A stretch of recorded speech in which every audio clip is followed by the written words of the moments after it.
हृदयी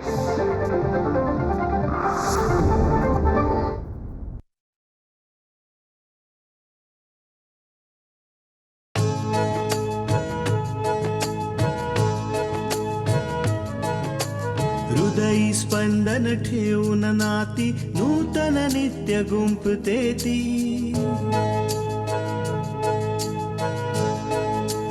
हो हृदयी स्पंदन ठेवून नाती नूतन नित्य गुंफते ती.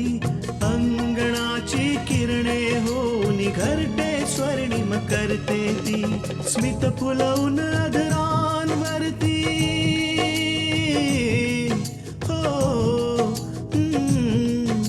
स्मित फुलवून अधरांवरती वेदनेत सुख देते ती. लेक वहिनी आई होऊन जीवन आभा होते ती. सुकन्या सुकन्या सुकन्या आमच्या कन्या. आई तुम्ही इथे काही हवंय का? वहिनी, माझ्या फ्रेंडची बर्थडे पार्टी आहे, तर तुझी कोणती तरी चांगली साडी तीच नेसून जाईल. मल्लिका, तू या माणसावर विश्वास ठेवतेस जो डोक्यापासून पायापर्यंत खोटाच खोटा आहे. मला मान्य आहे मला की आज माझ्याकडे कोणताही पुरावा नाहीये, पण ज्या दिवशी तुझ्या समोर खरं उघडं होईल ना, त्या दिवशी खूप उशीर झाला असेल. इतके दिवस होतास कुठे? मी गावी गेलो होतो. मग फोन का नाही उचललास? साहेब, मला वाटलं की फोन उचलला आणि काही गडबड झाली तर. आणि मी म्हटलं तू जाणार, मग तू हे शहर सोडून जाणार.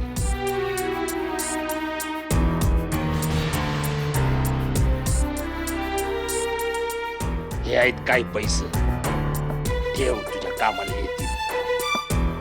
पण एक गोष्ट लक्षात ठेव, या पुढं तुझा अपशकुनी द्वाण या शहरात दिसता कामा नये. बस, समजलंस? चल.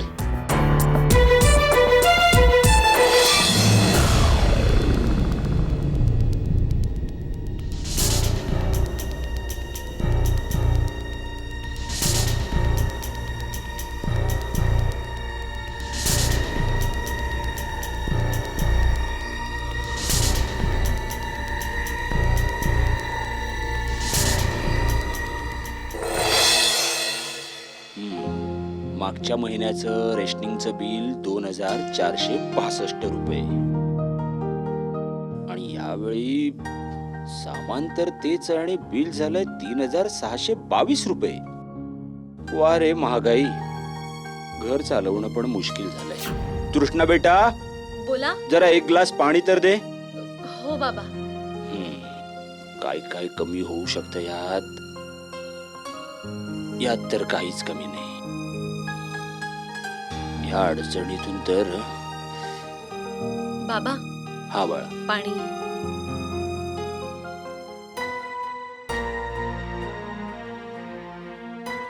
काय झालं बाळा? तू चिंतेत दिसतेस. चिंतेत नाही बाबा, मी अजिबात चिंतेत नाहीये. असं काही नाहीये. हे बघ बेटा, तुझं हास्य तुझ्या बोलण्याला साथ बिलकुल देत नाहीये. आता एक मुलगी आपल्या वडिलांपासून पण काही लपवणार का? बाबा, बाबा, गोष्ट अशी आहे की पूजा माझ्याकडे आली होती. तिला एका पार्टीला जायचं होतं, तर तिने माझ्याकडून एक साडी मागितली. तर मी म्हटलं ठीक आहे, तू माझी साडी नेसून जा. मी तिच्या साडीला इस्त्री करत होते, तेवढ्यात माझ्या घरून माझ्या आईचा फोन आला.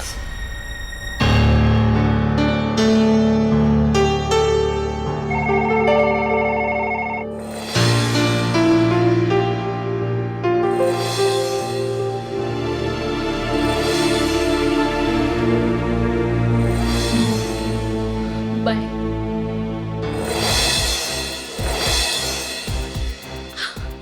साडी.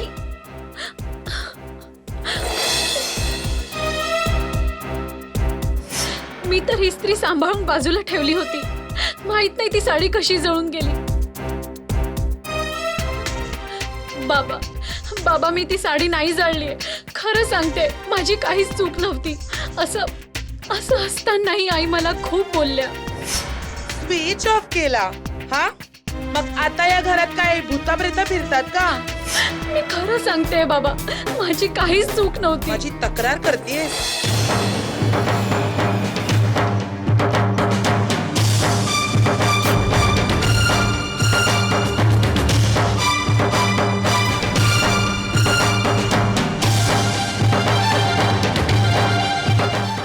जरा मला तरी ऐकू दे की मी असं काय केलंय हा, की सासूची चुगली चालू आहे. हे बघ कल्याणी, तू चुकीचं समजतेस. खरं तर मीच विचारत होतो तू उदास का आहेस म्हणून. ती सांगत होती, तुझी तक्रार थोडी करत होती. तुम्हाला तर अजून कोणतं काम नाहीये. बस दिवसभर सुनबाई सुनबाई सुनबाई. आणि तुमची ही सून, तिची हिम्मत तरी बघा. माझ्याच घरात राहून सुद्धा माझीच चुगली करते. नाही नाही आई, तुम्ही मला चुकीचं समजताय. मी असं काहीच नाही बोलले. मी तर तुला नेहमीच चुकीचं समजत आले. आता अपूर्वच येईल आणि तोच तुला समजावेल. सगळंच सांगून टाकते त्याला. नाही नाही आई, प्लीज प्लीज तुम्ही अपूर्वशी याबद्दल काहीच बोलू नका. ते तसेही माझ्यावर नाराज आहेत. आणि जर तुम्ही त्यांना हे सगळं सांगितलं तर ते माझ्याशी अजिबात बोलणार नाहीत.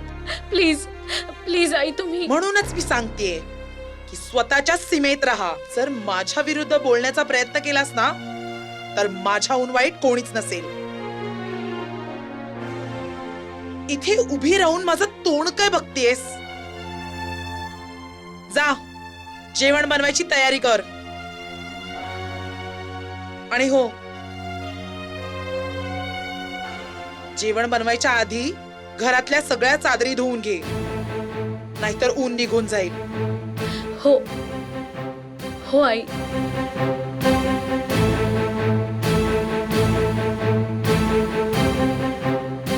कल्याणी, तू हे बरोबर नाही करत आहेस.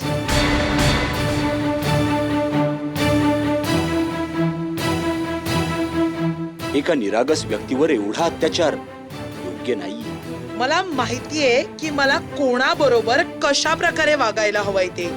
बरं होईल जर तुम्ही आम्हा बायकांमध्ये नाही पडलात तर, आणि भजन कीर्तनात स्वतःचा वेळ घालवलात तर. आजपर्यंत मी गप्प होतो, पण आता नाही राहणार. कारण गोष्ट आता आपल्या सुनेची नाहीये, त्या मुलीची आहे, जी आपल्या प्रेम आणि विश्वासाच्या आधारावर स्वतःचं घर सोडून इथे आली. आणि मीही तिला एकटीला नाही सोडणार. आणि एक गोष्ट नेहमी लक्षात ठेव, मी तिच्या सोबत आहे आणि नेहमी राहणार.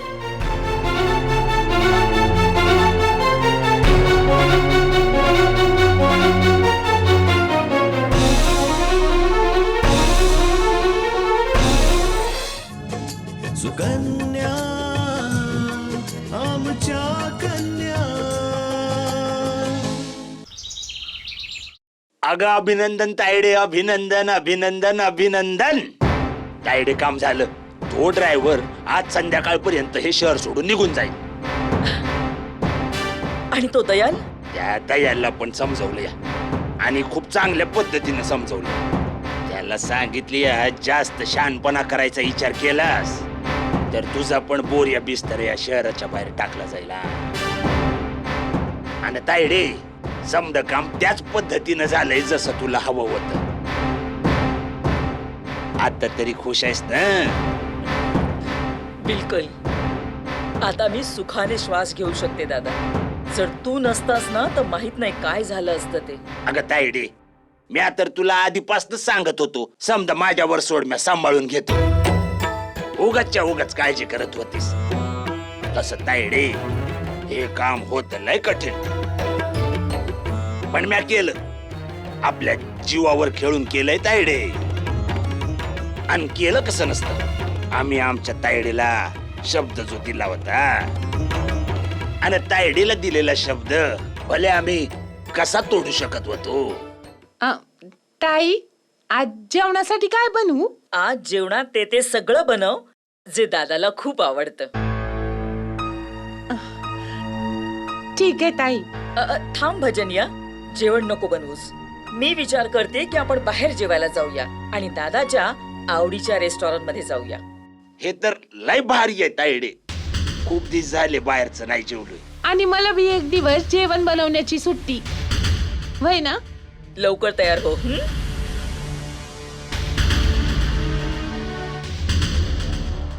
खुश होताय रे. फक्त ही खुशी थोड्या दिवसांची आहे, कारण यावेळी तुला लाखोंचं नुकसान होणार आहे. बोलण्यात समद्यांचं भलं करू, पण समद्यांच्या आधी माझं भलं करू.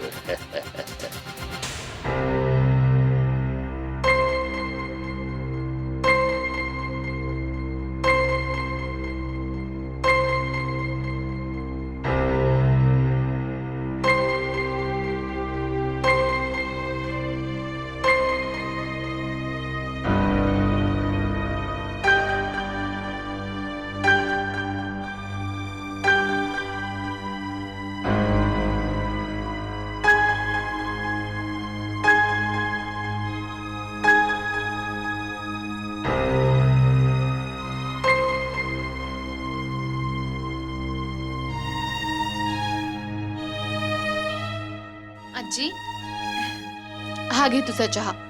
आणलास बेटा, खूप वेळ लावलास. केव्हापासून वाट बघते. चहाची तलफ म्हणजे.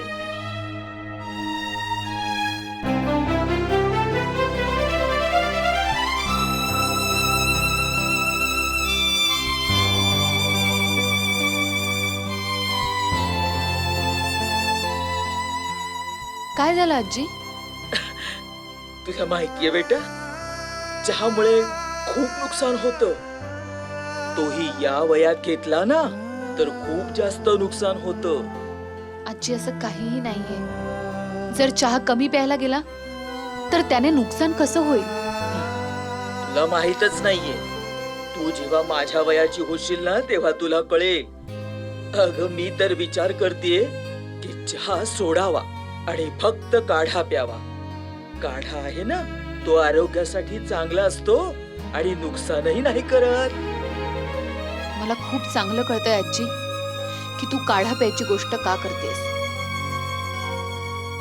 पण तू काळजी करू नकोस. एकदा मला नोकरी लागली ना की सगळं ठीक होईल. तू चहा पिशील आणि तो सुद्धा दुधाचा.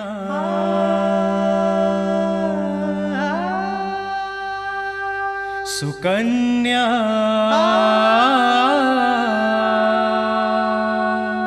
आमच्या कन्या.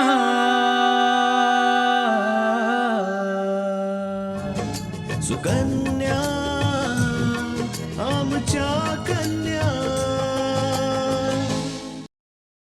बुवा, सुनबाई जेवण एवढं चांगलं बनवते की मी काही बाबा जास्तच खातो. काय ग कल्याणी?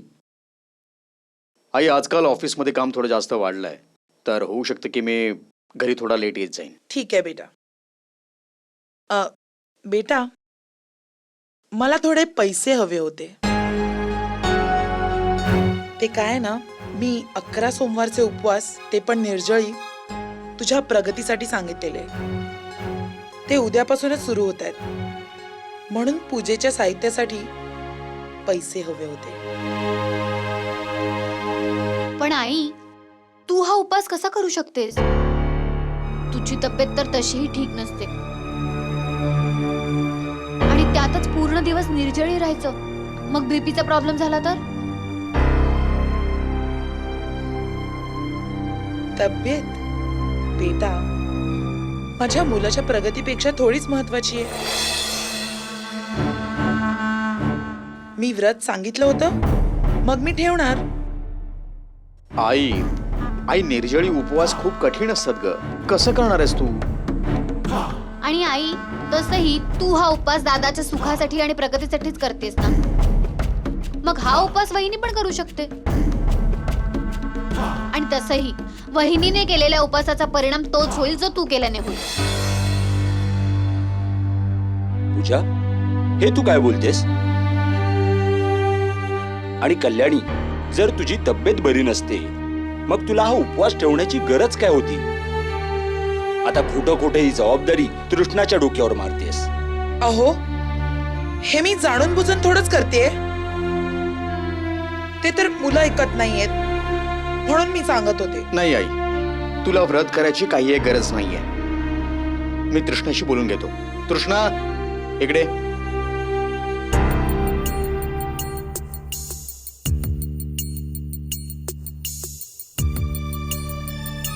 बोला. तृष्णा, आईने 11 सोमवारचे उपवास सांगितलेत माझ्या प्रगतीसाठी. आता त्याची तब्येत बरी नाहीये म्हणून मला असं वाटतं की ते उपवास तू करावेत.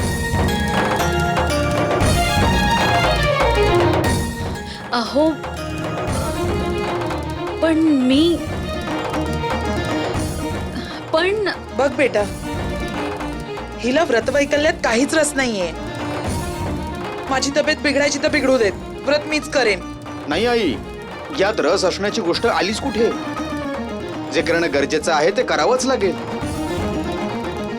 मग इच्छा असो वा नसो. अरे बाबा, यात एवढा वाद घालायची काय गरज आहे? आधी तिचं पूर्ण बोलणं तर ऐकून घ्या. बोल बेटा, काय सांगायचं होतं तुला?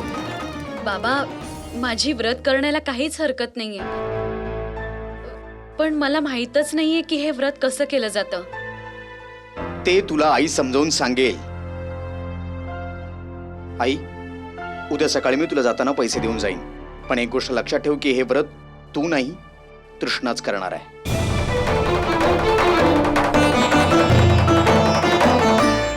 अच्छा आई, मी आता झोपायला जातो. ठीक आहे बेटा. सुनबाई, बेटा तू पण आता जाऊन झोप. उद्यापासून तुझं व्रत आहे. जा आराम कर. बरं बाबा. आणि लक्षात ठेव, उद्यापासून तुझे सोमवारचे उपवास सुरू होत आहेत. उठताच खायला प्यायला लागू नकोस. ठीक आहे.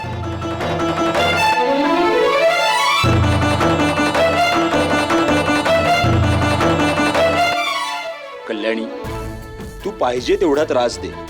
माझी सून प्रत्येक परीक्षेत पास होईल.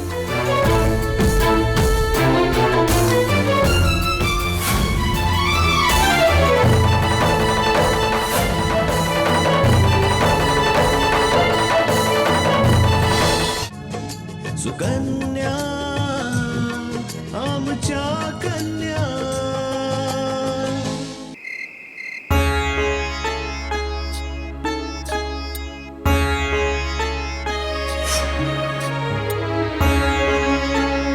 अगं आई, तुझ्या बांगड्या कुठे गेल्या?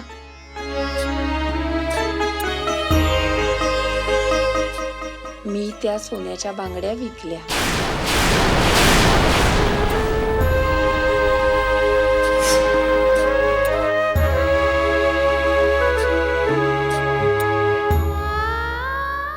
अच्छा आई, मला हे सांग, किराणावाला सामान देऊन गेला?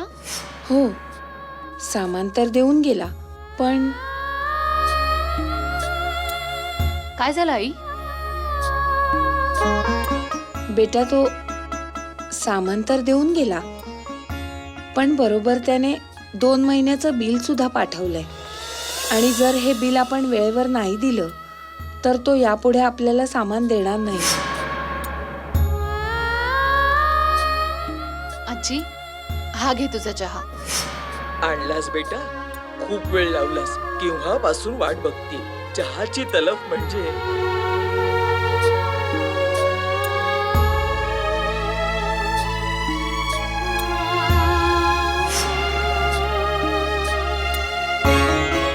ठीक आहे, तुम्ही उद्यापासून कामावर रुजू होऊ शकता. तुमची सॅलरी असेल तब्बल 30,000 रुपये. पण सर, माझी ड्युटी काय असेल? तसं काय आहे की दिवसभर काम करून करून शरीर आणि मेंदू दोन्ही थकून जातात. तुला तर फक्त माझा थकवा दूर करायचा आहे.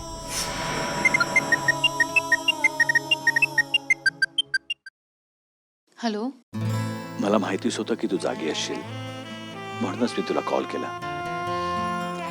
सोहन, तू मला कधीही कॉल करू शकतोस, पण काय झालंय? अचानक फोन केलास? मला असं वाटलं की तू चिंतेत आहेस. आता यावेळी तर मी तुझ्या घरी नाही येऊ शकत, म्हणून विचार केला की फोन करूनच तुझी अडचण विचारावी. तू खरं बोलतोयस. यावेळी मी खूप टेन्शन मध्ये.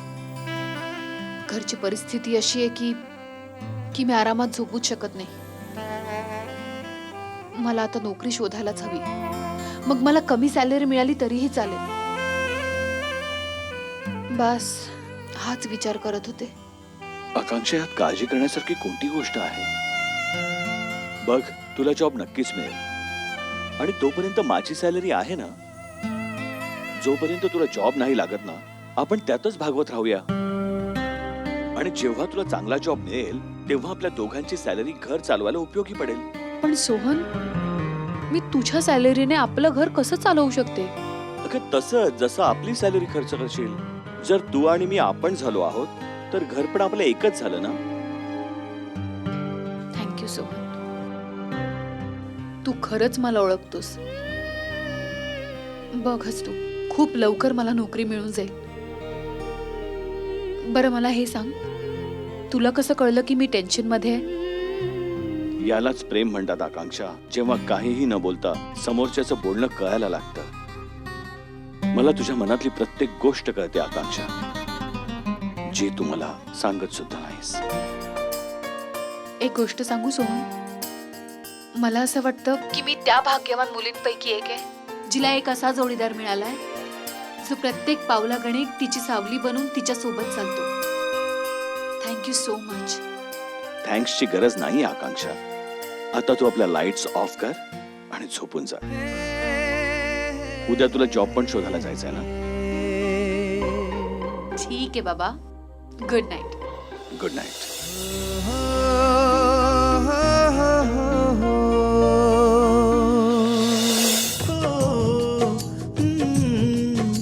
स्मित फुलवून आदरांवरती वेदनेत सुख देते ती लेक वहिनी आई होऊन जीवन आभा होते ती. सुकन्या सुकन्या